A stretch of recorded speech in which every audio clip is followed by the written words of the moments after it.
This is Marco Reus. This is Shinji Kagawa. This is Nuri Shahin.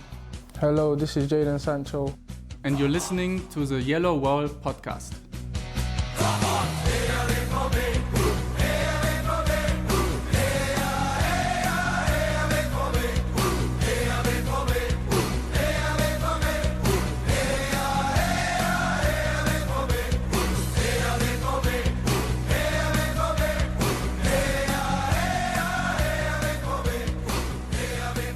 Hello and welcome to episode 458 of the Yellow Wall Pod. I'm your host, Stefan Botzko, and today we will talk about the general vibes of Borussia Dortmund, considering we haven't been on in a while, and in that meantime, Borussia Dortmund did lose to Bayern Munich 4-0. They did win in the Champions League against Newcastle 2-0, which means they're top of their Champions League group, but then they also turned around and lost to VfB Stuttgart, and it wasn't pretty. And here with me to discuss all that, or, you know, how things are in general. Lars Perlman, hello Lars, how are you doing? Hello Stefan, I'm a bit cold, so I apologize in advance if anyone hears any radiator noises. Instead of the fridge noises that one usually hears. Fair. And also here, Matthias Zug. Hello Matthias. Hello, how are you? I'm doing great. It's probably because I've made a very conscious decision to not watch the Bayern game and instead go to a Sixers game. We had tickets from my wife's work, and so if you get free tickets to a game, it's hard to say no to that. Unfortunately, or fortunately, however you want to say it, both these games were scheduled at the same time, so I took a mental health day and did not watch the Bayern game. Although I should premise that with I did turn the game on my phone for like 2 minutes, saw Dortmund concede a corner, and then I just turned the phone off and tried to just enjoy the basketball game right in front of me. Lars, since then a lot has happened. Every time I look at my phone and there's a push notification about Borussia Dortmund, it's usually something negative. If I remember our previous episodes, we were talking mostly about positive trends and things we liked, etc., etc. But now I feel like things have turned around quite a bit. Why is that? First of all, I have to reprimand you for not clicking on articles quite possibly written by me, Stefan, depending on whatever app that is. It is the One Football app, so there's a high chance that those are your articles. Within that, and that's straight cash that's missing in my pockets, Stefan, ultimately. So better get on that train again. I honestly forgot whatever question you had because I was so shocked by that. All right, why? Okay, all right. Lars, then please, I apologize that I haven't read all your articles that you've written. Why don't you just give me a quiet little summary of all the shit you wrote within the last 2 weeks, and then we're all up to speed here. Well, basically, everything's burning, and Hans-Joachim Watzke is the dog in the meme who's saying this is fine. All right. That's the long and short of it. No, I mean, obviously, even without watching the Bayern game, you will have noticed the fallout from that. I'm almost inclined to say at this point that the Bayern games don't really count, even though obviously typically they were getting thrashed in Munich and not at home. So that was the most disappointing part, because usually the games in Dortmund were quite good and also quite good advertisements for the Bundesliga. And that was definitely not the case this time around, because Dortmund were so poor, especially in the first half, and the game was basically over after 20 or so minutes. Already slipped my mind, which is a good thing, I suppose. And then turned around, really good performance against Newcastle, well on their way to qualifying for the knockout stages in the Champions League, which is obviously huge for both prestige and financial reasons. And then in typical Dortmund fashion, I think that's basically something we've said as if we were broken records. Following up perhaps their best performance of the season with laying an absolute egg at Stuttgart no exaggeration to say it could have been 4-5-0 for Stuttgart after the first half. Gregor Kobel keeping Dortmund in the game. The false dawn of Niklas Füllkrug scoring the opener for Dortmund, which was already absolutely ridiculous. I think you buried the lead there. First penalty save in like a decade. Yep, ultimately didn't matter. So no, it did not. But still, that blew my mind. That I mean, in the league probably, right? There must have been a save penalty somewhere in the cup or somewhere. Weidenfeller in the Champions League, I think, and obviously. Christ. There were a couple of penalty shootouts, but yeah, in the league, the last one was actually Weidenfeller on Kevin Prince Boateng during his famous escapade at Schalke in 2013, something like October 2013, I think. Yeah, I mean, obviously that game being level at halftime at Stuttgart, an absolute travesty, and both testament to Kobel's excellence and the fact that Serhou Guirassy was missing for Stuttgart. He obviously came on and scored the second penalty, which was quite clumsy from Kobel. Yeah, without question, an even worse performance than against Bayern, especially considering that Stuttgart, while on a great run of form, are not at the level of Bayern Munich these days. And obviously, that being the last game going into an international break is always bad for the vibes, as you alluded to earlier in the introduction. The sky is falling. They are only 5th in the league table, being overtaken by Leipzig a day later, I think. And yeah, I mean, I'm sure we'll get onto it eventually during this episode, but I think there's definitely a point to be made about Dortmund's terrible autumn form over the last few years. I mean, looking back at it, Lucien Favre was sacked around this time of the year. Last season, ahead of the Qatar World Cup, they lost those 2 dreadful matches against Wolfsburg and Gladbach.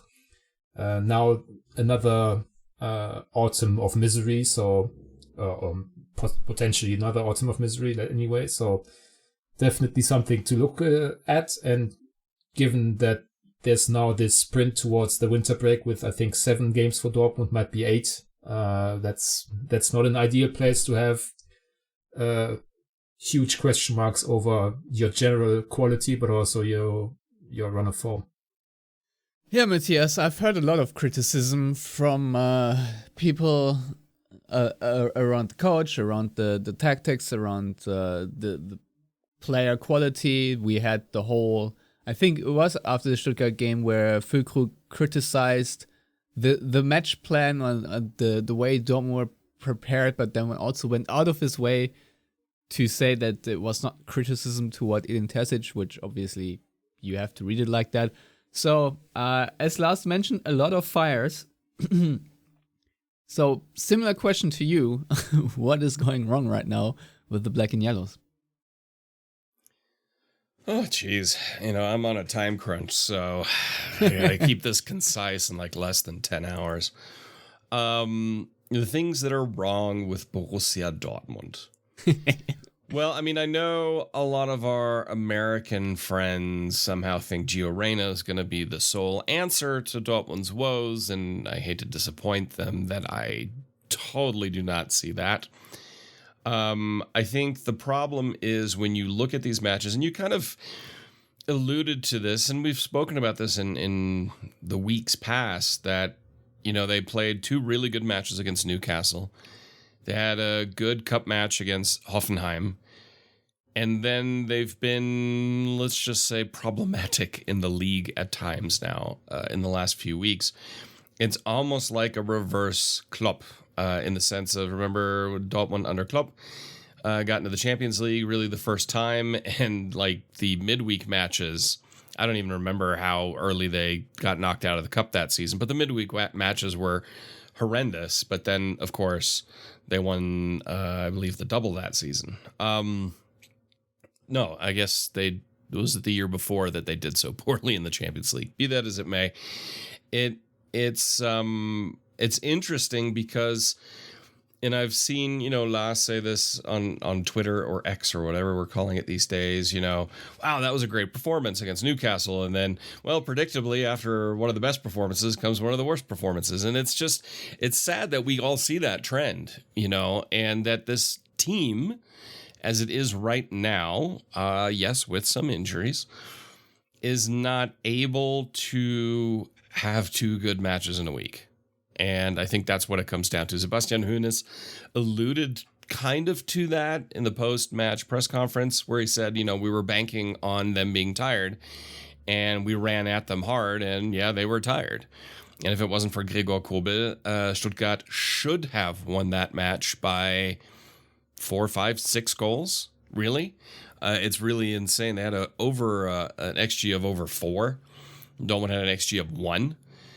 The same XG they had against Bayern, even though visually they seem to have more chances in the Bayern match than in the Stuttgart match. But, be that as it may, it's just, I can't say necessarily that the issue is Edin Terzic, because then he gets things right. There's an inconsistency there, and that's the problem.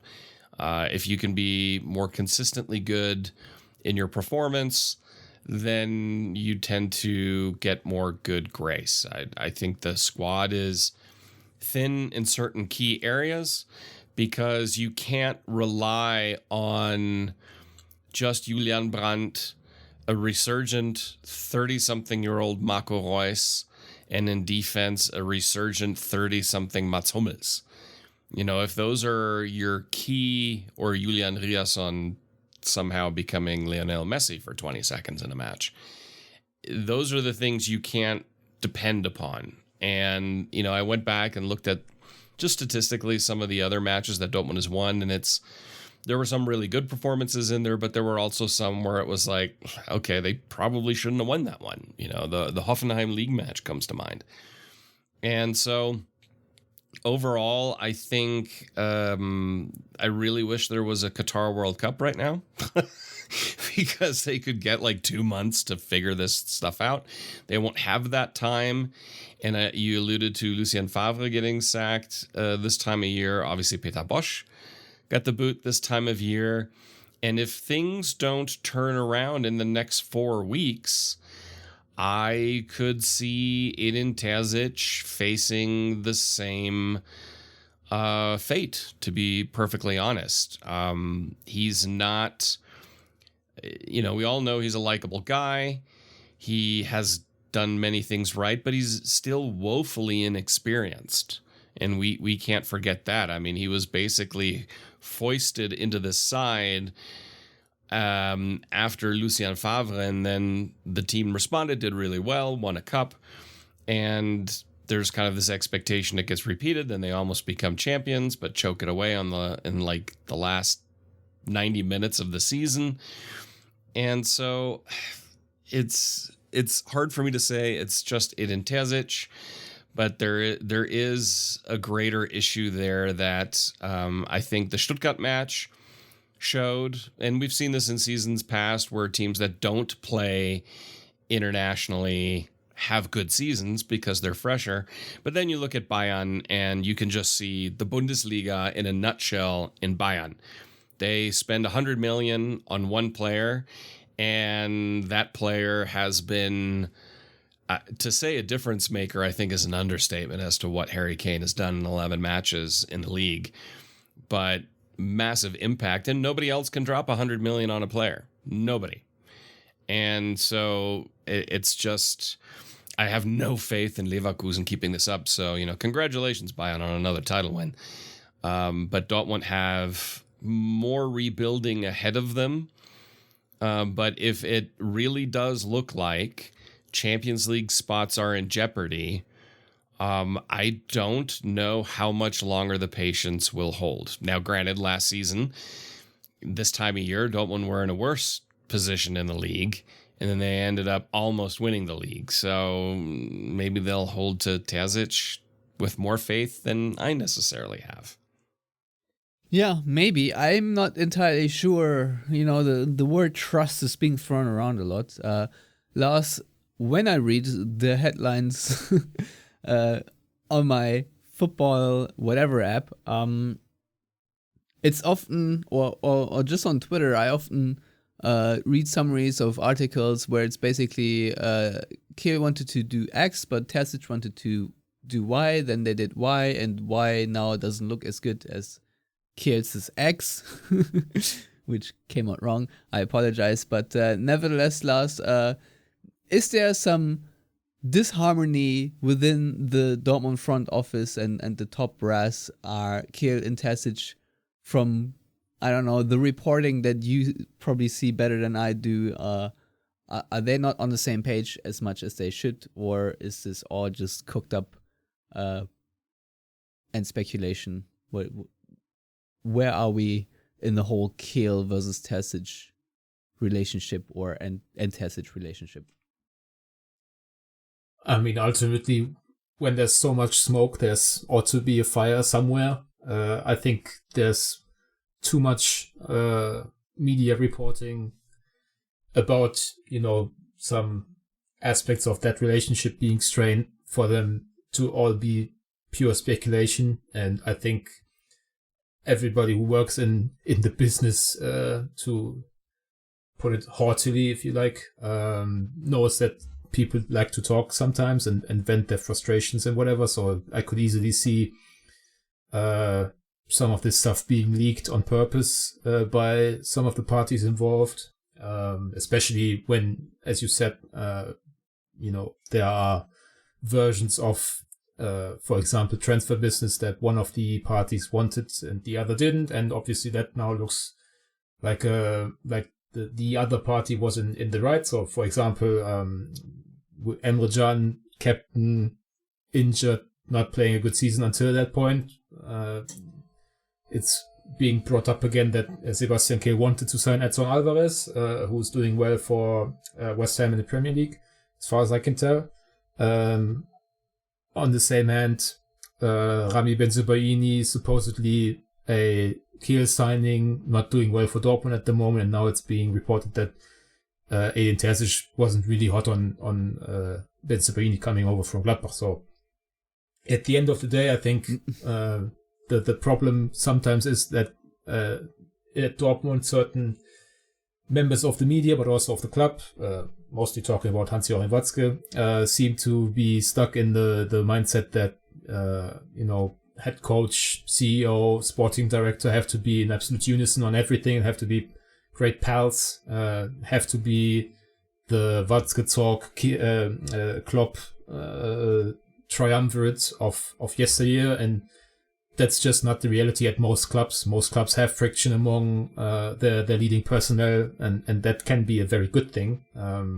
Obviously, the general outline of what you're trying to do needs to be aligned, and I don't know if that's necessarily the case at Dortmund, but I think if you look at, and that's obviously what's being brought up most these days, their transfer business over the last couple of seasons, perhaps. I think regardless of, the absolute specifics of who wanted to sign whom, who didn't want to sign whomever, I think there's a general outline, and that seems to indicate to me an aligned philosophy of going for a bit more experience than before, going with Bundesliga experience particularly, going with players who seem to be more mentally and physically resilient. Obviously, there are exceptions to the rule with, for example, Felix Metscher being signed after one good season in the Bundesliga. Obviously, now that's bringing up its rear in a way because Metscher has been injured quite a bit and is now obviously also injured and a doubt for the Gladbach game on Saturday.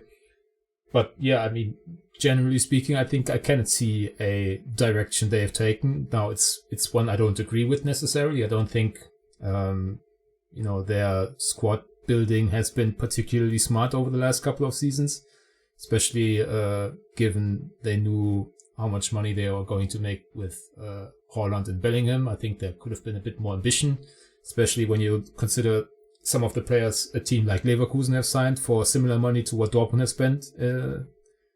I think right now you would be quite idiotic in a way not to take what Leverkusen have done. I mean, they've basically turned their fortunes around with signings that haven't been impossible for a club like Dortmund to make, but they haven't made them because Dortmund have another philosophy at the moment, and I don't know if we can pinpoint that to Terzic or to Kehl or to Watzke, I think, or even to Matthias Sammer, whom some have criticized over the last few weeks and months. I think ultimately they are pulling the wagon in the same direction, and it's not a direction I agree with. Matthias, do you agree with that? Well, I mean, it's at the end of the day, they're damned if they do, damned if they don't. I mean, what was the criticism just a few seasons ago? Oh, it's all just kids, all just super young, speculative talent, and now there's not enough speculative talent, even though there are some. But unfortunately, they're injured all the time. Jamie Bino Gittens, and I think Duranville could be a really good player, but he's young and already dealing with injuries. But there is a shift there to add more experience. I think of the players that they signed, Mecha is the only one that I would say has developmental upside, just because of his age. Everyone else that they signed they're the player who they are in that sense. I mean, Füllkrug is Füllkrug. Ben Sabahini is who he is. They're not going to develop further. I think the Riasson transfer was a good one, but he too, I don't see any massive jumps there. So I mean, the days of huge transfer fees for players is going to be over for a while. And so that's where then more emphasis has to be on maintaining a Champions League footprint. That means qualifying every season and then advancing past the group stages. And to do that, you need to up the quality. I think part of the reasoning behind more experienced players is the theory of them, being more mentally durable and not necessarily throwing, dropping their shoulders and throwing a hissy fit per se. But that's, you can't really say that all the time. I mean, it's an odd, I'm not going to say it's an odd direction. And yeah, a lot of people correctly point to Leverkusen and what they've been able to do with their purchases. Victor Boniface, that one I'm not going to put at Dortmund's feet necessarily, because that decision, apparently from a few things that I've heard and read, had to be made at a time when Dortmund were banking on Sebastian Aller to come true, and he did. And then and now he's obviously in an extreme form and physical crisis. So that decision had to be made at a time when Dortmund weren't ready to make it. Alex Grimaldo, I still believe, and Stefan, you and I talked about it last season, or during the summer, I can't remember, that Dortmund were kind of banking on Guerrero still being at the club, and being part of that creative catalyst in central midfield. And I think when he decided to not stay, to leave, that was a bit of a plan and brain scrambler. I still think that was something they weren't expecting per se, and I think you can put that a little bit at their feet for, if that's the case, that they were a little naive in that situation, because Guerrero in central midfield, again, I'm not a Guerrero left back fan, but in central midfield, he'd be a difference maker. He'd be a difference maker creatively in this side. And a lot of times in a lot of the matches when we watch it, that's really where there's an issue. And you can't just bank on Julian Brandt, because, yeah, he's in great form, but when he's not, which he's entitled to have an off day, a lot of things tend to fall to pieces. So there are legitimate criticisms of the transfer policy. We're seeing it now in the fact that Süle, Hummels, and Schlotterbeck are expected to play every match, because apparently the confidence in Marius Wolf as being a stand-in at right back has gone. And so Süle has to play there. Ben Sebaini, the confidence in him has dropped. So Riasson has to play on the left side, even though he should be playing on the right. That's how this was constructed.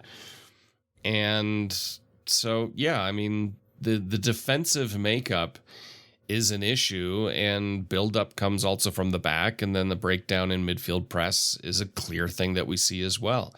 So they either need to figure it out tactically and with the players that they have. I would suggest dipping into the transfer market in the yucky time of January, but they have to. I think there's no way around it. And reevaluate Edin Terzic to a degree. Is he really going to pull an Edin Terzic for a third time in the second half of the season? I don't know if he can. And I think Bayern will be way, way out of anyone reaching them at some point, including Leverkusen. And so, I mean, for Dortmund at this point, it's a top 4 finish. That's the goal. Yeah, which might be hard enough the way they are playing right now. And I mean, you're absolutely right. And when we look at Dortmund's build-up, I absolutely hate when Dortmund, try to build up via the fullback and then already lose the ball from either the right back or the left back because they don't have enough solutions to progress the ball often enough, and then, getting counterattacked to shreds. It was, to me, very enlightening to see the Stuttgart game, because obviously I didn't see how Dortmund conceded the goals against Bayern, except for the one corner. But if you look at the game against Stuttgart and the game against Frankfurt, I think that it was very, very similar in how Stuttgart and Frankfurt attacked on the counterattack and how vulnerable Dortmund were.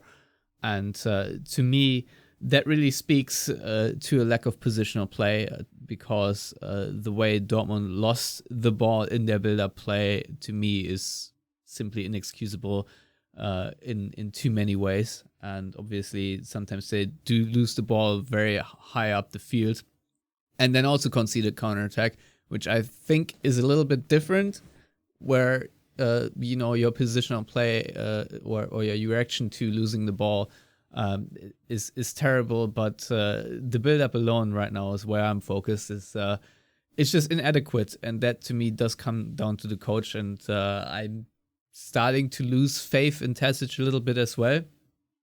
And I recall saying myself that Terzic is Watzke's final bullet, and if that doesn't work out, he has to go. And I feel like we have reached a point where I think he is up for debate, but that debate, Lars, and I'm going to drop this question on you now, can only be had if we talk about potential replacements, because I think we've been asked about replacements for a coach, but I've been wondering to myself, and I didn't really have an answer. I don't know if you have one, Lars, but if Dortmund were, and obviously very unrealistic, to replace Hans-Joachim Watzke, he'd step down or whatever, who'd be the next man or woman up to take the job and guide Borussia Dortmund into safer waters? Because right now, I think we're all pretty unhappy with what Matthias has said, that basically what we now have to do is secure Champions League. Dortmund,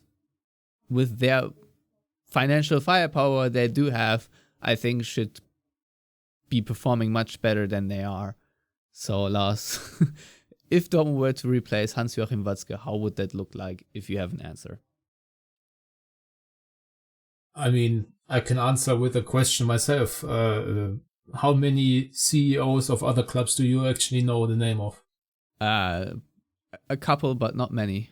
Yeah, because it's a structural question at the base of things. I mean, Hans-Joachim Watzke is obviously, with all his roles in the German FA and UEFA committees or FIFA committees, I'm not exactly sure, and he was in the ECA, the club association, might still be. He's wearing a lot of hats, and at Dortmund, he's basically the man with final say in both sporting and also financial terms. So I think the problem lies in trying to replace someone like that just like for like with one person. I think that's a fool's errand, because you're not going to find someone with the know-how, the experience, and also the passion for Dortmund, which I think we should never discount in Watzke, because he does very much love this club. He helped save it. I think it's always difficult to say that he's the one man who saved it, because Dortmund are an enterprise that cannot be saved by one person, or weren't saved by one person. So if ever a situation like that arose, and obviously it will arise at some point, because Watzke is well into his 60s as far as I'm aware. I'm not actually sure how old he is, but would venture a guess he's right around 64, 65 or something. He is maybe. 64. Yeah. I think this is not the kind of position you hold, into your 70s or whatever. So I think there were some rumors about Watzke potentially signing, a last contract extension at some point now. And then the question of succession obviously has to come up naturally then. So if that were to happen earlier, because, for example, just,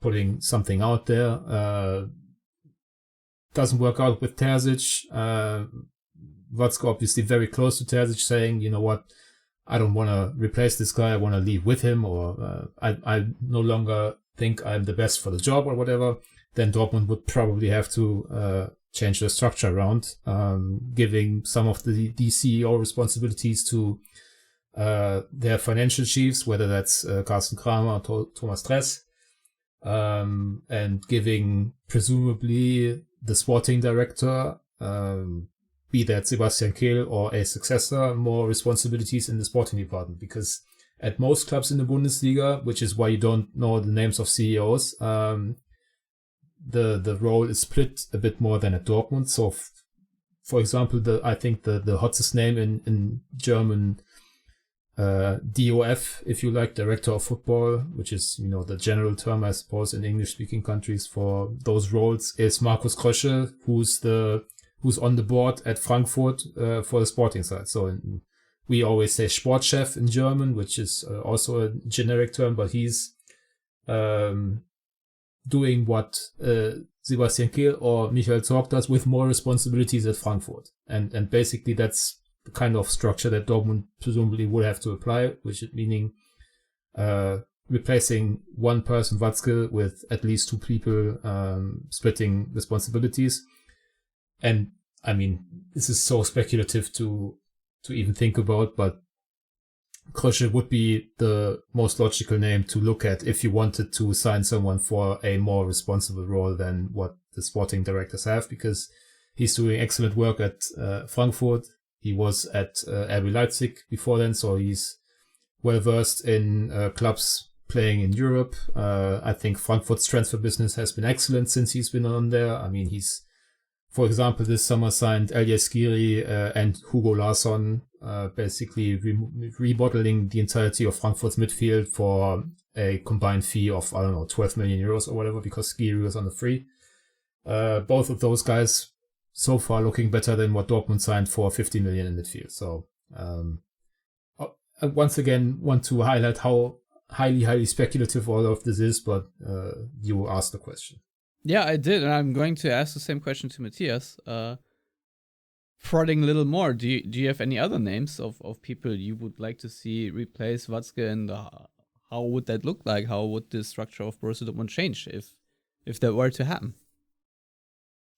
Well, I don't think I'd give a different answer than what Lars just gave. I mean, as far as names go, you have to look at the clubs that structurally build very, very well, very consistently, and in the Bundesliga, and pick from there.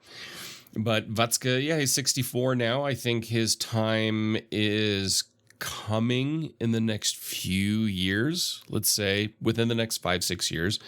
And yeah, you would have to have a different structure. I think a lot of that will come down to what role, if any, Matthias Sammer still wants to play in this triumvirate. How Sebastian Kehl performs in the meantime, I think would be very, very influential in that decision. And yeah, I mean, like Lars said, I mean, Watzke was a key component in the whole saving of Dortmund in 2005. Raubal, another really key person in there. And I think it's also not to be entirely overlooked that some of the inconsistencies at Dortmund have also arisen after Rauball's retirement. He was a key figure in the club. He was also a very calming figure in the club. I mean, he's a pretty chill person in a personality aspect, which I think is really, really important. And so the good thing, though, we can say about Watzke, I think Sammer as well, obviously Kehl, they do care a lot about Borussia Dortmund, so it's none of it is coming out of a position of aloofness, cynicism, or this is a stepping stone. They're very passionate about Borussia Dortmund in everything they do. I do worry that Watzke has too many responsibilities outside of Borussia Dortmund. I can see the importance of him having those roles because then Borussia Dortmund has a presence in very important areas in European and domestic football. But then maybe one should look at restructuring a bit and adding more influence and responsibility to other people within the club. Carsten Kramer being one, I think would be a good move, especially someone coming from a financial perspective, and then seeing again how Kehl does in the next couple of seasons and giving him more responsibility moving forward as well. But it's a very difficult and, as Lars said, highly speculative discussion, and one that will not change Dortmund's fortunes in the next 3 seasons. Yeah, so I think it's interesting. There are definitely arguments to make for why Watzke should be, phased out, let's say. But yeah, obviously it's not going to happen anytime soon. Also, I think we should briefly touch on potential names should Terzic be sacked, even though I think, considering that Watzke isn't leaving anytime soon, I think that Terzic is probably sitting pretty firmly in the seat. But Lars, we've been asked by listeners to name a few names of coaches you would like to see that are available. So I think that is asterisk that we should add, since this time of the year maybe there are not too many great names that would make sense available. So would you even pull the trigger now on firing Terzic if the situation were that, if you look at the potential candidates of replacement, or how would you approach the situation? Honest to God, I haven't put any thought into this because I think it's pretty much inconceivable that Edin Terzic is losing his job anytime soon. I think they could lose out the rest of the calendar year and he would be still pretty safe, because Watzke is adamant on not changing coaches mid-season once again, and I think there's some merit to that thought process.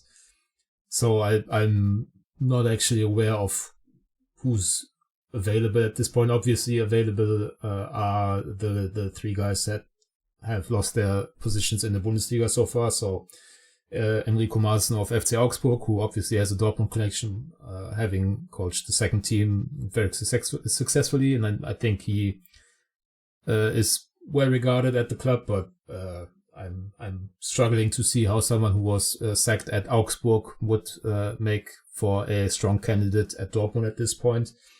Bo Svensson leaving Mainz on his own account. I think he's a good coach. Probably ruined Dortmund's title. No, that was Dortmund themselves. No question about it.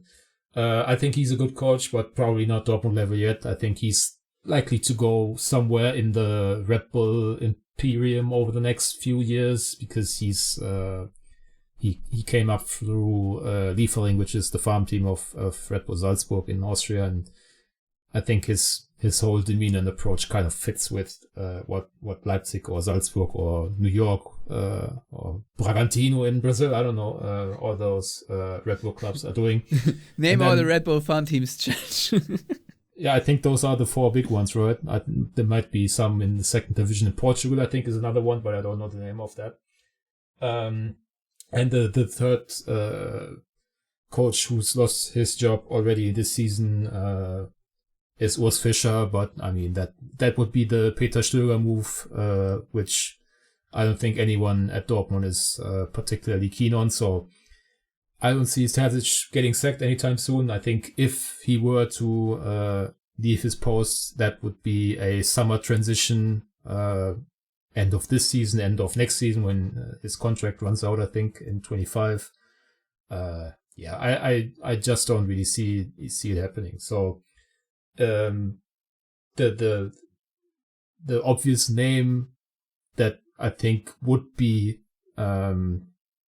hotly debated in like media and whatever right now would probably be Sebastian Hoeneß of Stuttgart, because he's done an excellent job there.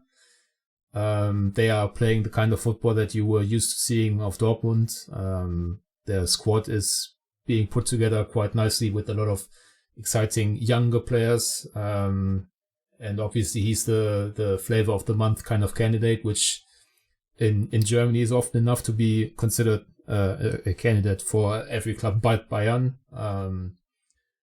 Maybe Nagelsmann if he loses or if he leaves the German national team after a bad Euros, which right now doesn't seem so unlikely. I think that might tarnish his reputation enough for him not to get jobs at PSG or I don't know, Chelsea or whomever. So maybe he could be a candidate, but again, that's not quite as, but also pretty speculative. So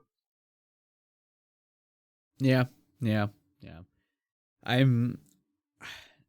I'll be honest, I don't really think that firing Terzic right now would fix anything for Dortmund, to be honest. I think we have to look a little bit closer at the recruitment, but obviously, like I said, I definitely have a lot of criticisms toward the coaching, but I just don't think that Dortmund are going to fare much better with someone else at the sideline right now. Could be wrong about that, obviously, since I've been wrong about many things before and will be again going forward. And yeah, speaking of going forward, Matthias, I think, or you, I don't know who said it, but the gauntlet ahead of Dortmund now after this international break is obviously quite interesting. I think it's safe to say the home match against Gladbach this Saturday will be the easiest one on paper. Maybe even easier than Augsburg away. But it's Gladbach, it's Leverkusen away, it's Leipzig at home. And I think there are Champions League games in between with Milan and PSG. So, Matthias, looking forward, what do you hope to see from Dortmund coming out of this international break? Any changes to the lineup? Maybe before I let you take over, I just want to say we have hardly mentioned that. We have mentioned it, but Sebastian Aller missing for Dortmund as the guy they signed for. I think it was a record transfer signing or close to it. To not have him in full form and at the height of his capabilities is obviously a loss that is really hard to compensate. And I think if we had a really fit Sebastian Aller at the peak of his performance, how it usually would be without the unfortunate cancer diagnosis, I think the entire structure of Dortmund would also just be better on field, because he's a player that enhances the structure. But I have no idea if he will be in better shape anytime soon. I know he is scoring goals for Ivory Coast, but I don't know how that translates to him playing for Dortmund. So, Matthias, back to you. Sorry. I've seen a lot of people demand Mokoko, have demand Reina, as you previously mentioned. Do you think these are tweaks to the lineup that are valid options going forward into the gauntlet of games ahead? Well, with Alea, all I can say is hätte Fahrradkette. I mean, if he was, then it were, and there would be no Füllkrug. The Füllkrug transfer wouldn't have happened. That is true. And so the situation in the team would be entirely different. That being said, probably would have invested the Füllkrug money into maybe a fullback or center back. Defense, 100%. 100%, but Dortmund, and I don't fault the Füllkrug signing. I think Dortmund are better to have Füllkrug than not. But obviously there's a disconnect there in that final third of putting away chances, and even just getting the ball sometimes into the dangerous positions in the final third, I think is an issue. I mean, the issues are everywhere.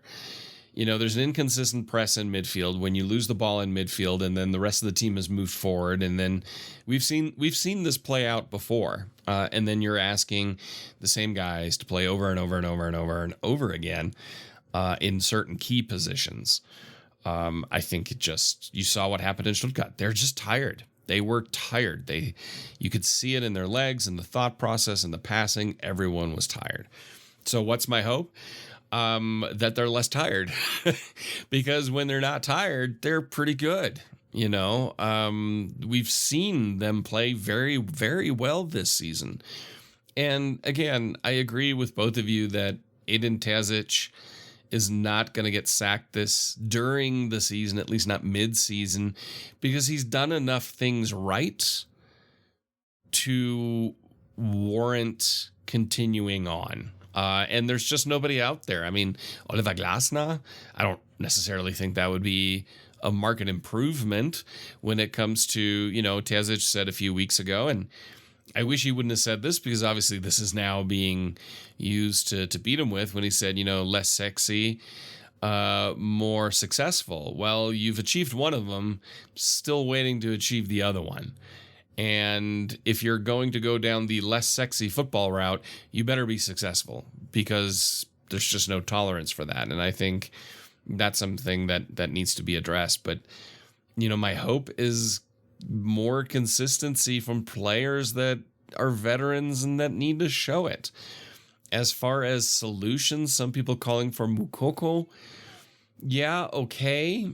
I can see that as a change of pace, because he's just a dramatically different player from Füllkrug. I don't think he'll be overly happy if you put him in a wing position. I think Jamie Bino Gittins he's also been inconsistent this season. Adeyemi has been a train wreck this season. And they need to get that figured out. I mean, Bino Gittins can't always run into a dead end and lose the ball. 9 out of 10 times. That just breaks down a build up and attack over and over and over again, and that needs to change. Gio Reyna, yeah. The good Gio Reyna can obviously propel Dortmund forward in a creative sense, also in central midfield. However, I don't trust him. I need to see a more consistent, adversity-resistant Gio Reyna when things aren't going well, that he consistently doesn't, pout. And that's a thing that needs to happen. And if he does that, if he takes that step in the way he plays, yeah, he's a huge asset to the club. In that position, and kind of helps Brandt out that not all of the creativity has to fall upon him all the time. So, I mean, those are my hopes. So basically my hope is they all play a lot better real quickly. Yeah, well, I too am hoping for that. Lars, let's talk a little bit about the central midfield. I don't know if Emre Can is coming back. Özcan, I think, has played surprisingly well this season. I don't like him just paired up with Sabitzer. I don't think that's anything productive coming out of this. I do like it better if Mecha is playing paired with one Özcan or Sabitzer, but I'm also not the happiest with Mecha, Sabitzer, and Özcan all the same or on at the same time on the field. However, they did beat Newcastle that way. Going forward, what do you think Dortmund's ideal formation should that be if they play in the 4-2-3-1? Because I think if they play the 4-3-3, it's pretty much that. I mean, what do I think, or what do they think? What do you think? I think they don't have a particularly good situation on their hands, because their defensive midfielders are Can and Özcan. If we're saying that Özcan has done surprisingly well, and that is more so about what he's did last season than his excellency in this campaign, because he's been all right, I would say. A couple of good games, a couple of terrible games. He wasn't anything to write home about against Bayern or Stuttgart. Did very well in the Champions League, which, we can say for a number of players. I honestly don't see any material difference between playing Can and Özcan, between them together with either Sabitzer or Netscher. The only thing we haven't really seen too much of is Brandt in a more defensive, or not necessarily defensive, but less advanced position, as we did a couple of times last season or in the years past. Honestly, I don't think it makes too much of a difference to me. It also kind of a lot of the times solves itself, because Netscher has been injured quite a bit. He's also a doubt for Gladbach on Saturday. Is he? Yeah. They returned to training today with a couple of the national team guys, and obviously Netscher had to call off Germany games and is not as of yet in training. So, that's kind of a time crunch whether he makes it this Saturday, and obviously they don't want to take too many risks given how tight the schedule is again to the winter break. I don't know if Can is available for selection against Gladbach.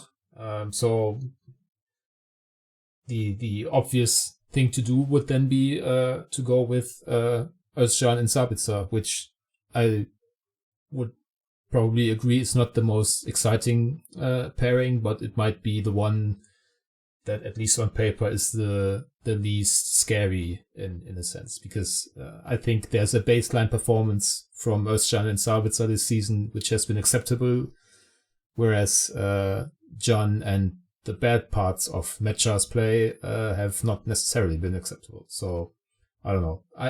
As I said, I don't really see the Königslösung, as we say in German, the absolute golden solution that solves all their problems. I think this is kind of a mix and match situation based on opponent form, fitness, and that's probably going to be the case throughout the rest of the season.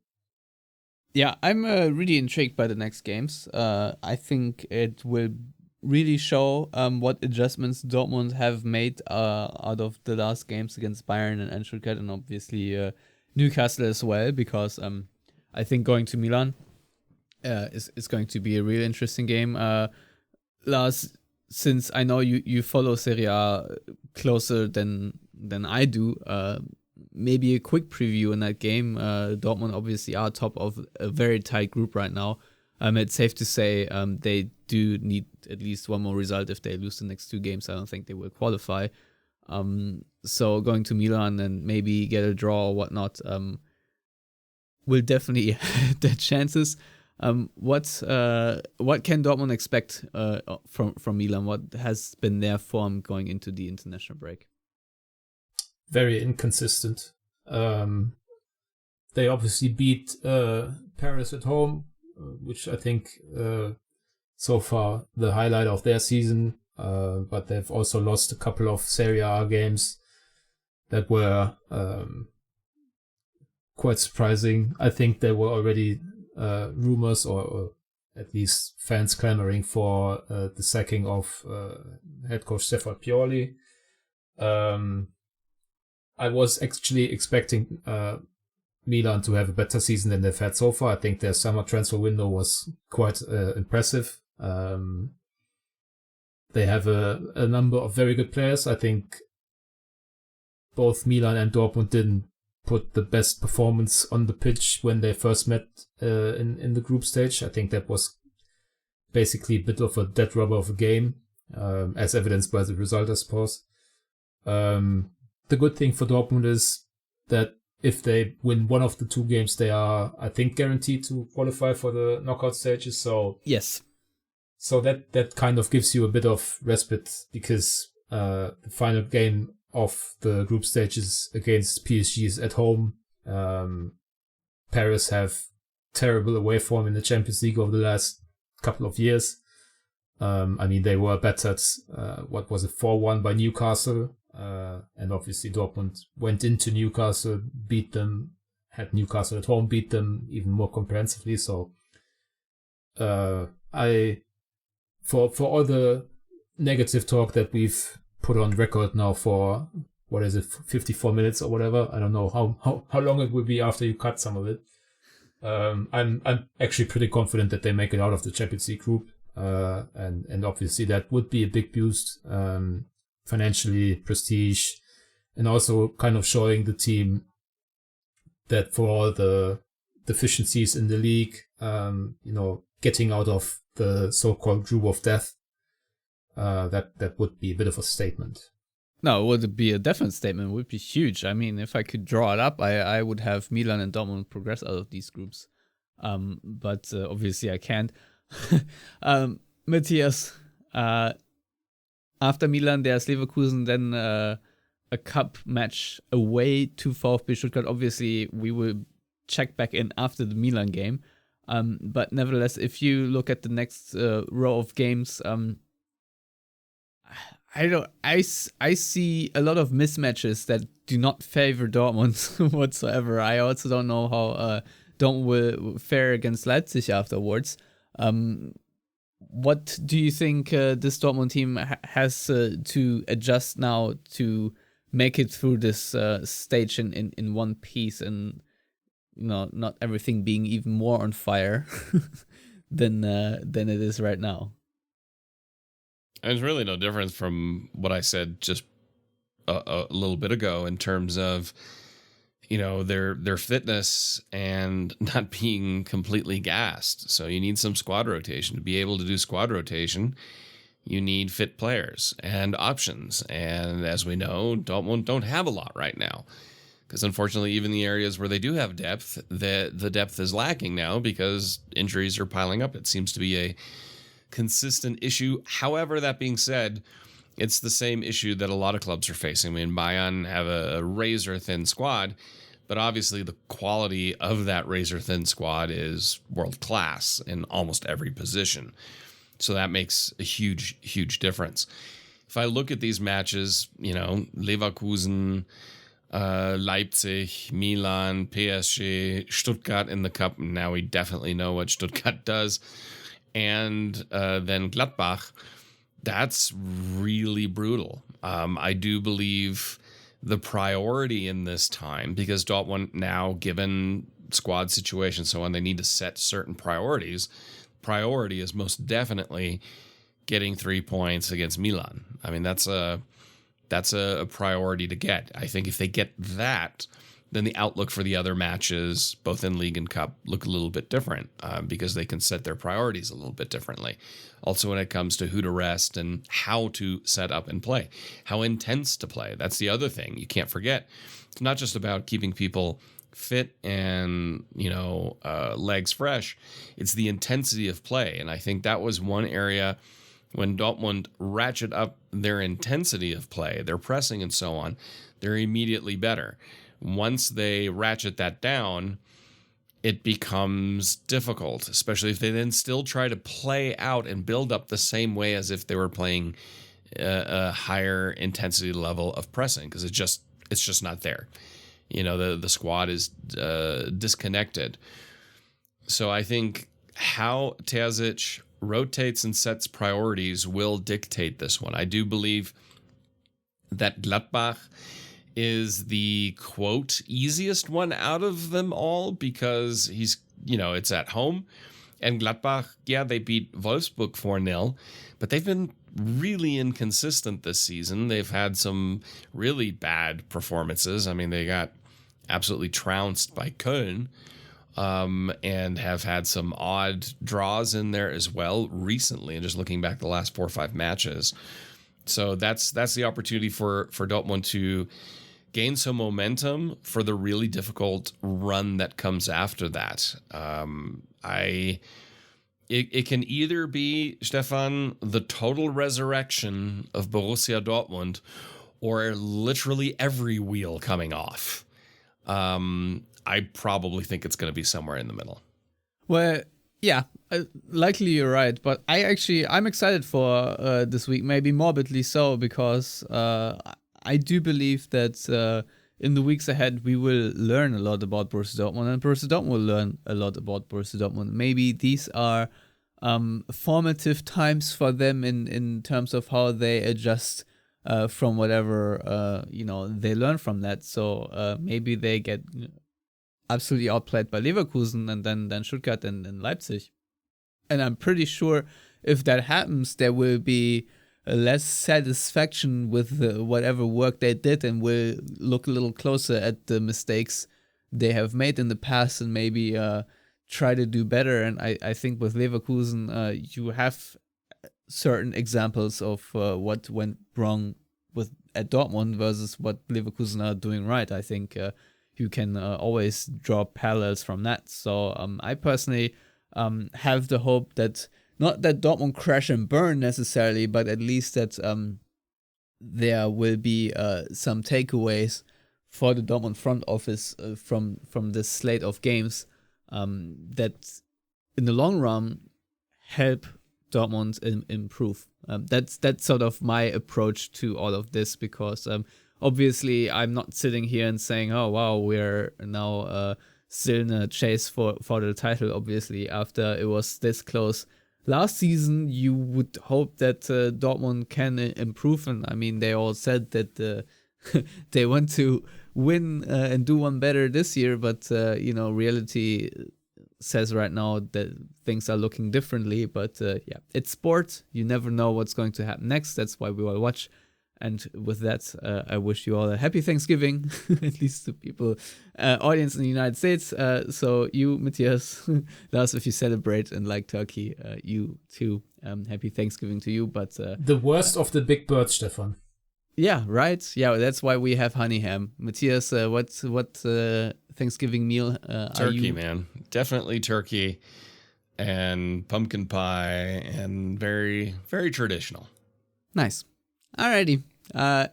Anyhow, thank you both for being on, and everyone out there, thank you for listening. We shall be back next week after the Milan game and discuss further. Yeah. Until then, have a good time. Goodbye.